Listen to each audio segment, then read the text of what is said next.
This channel does not promote any violent, harmful, or illegal activities. All content provided by this channel is meant for an educational purpose only.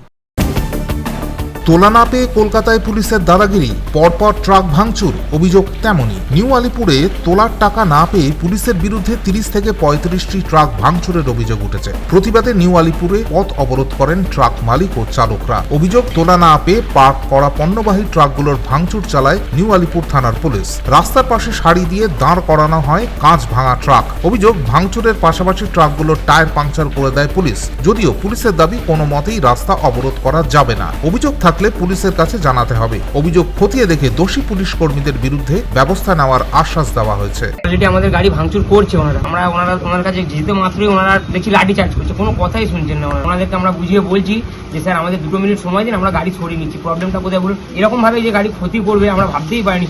যেহেতু ডান্ডা দিয়ে ভাঙছে না গাড়িগুলো, ওনারা এত জোরে জোরে ফাইবার ডান্ডা মারছেন। ওনারা কি করছেন, রাস্তা থেকে ইট তুলে নিয়ে কাঁচের মধ্যে মারছেন। কাল রাতে মিনিমাম 35 থেকে 40 খানা ট্রাক ওনারা ভেঙেছে।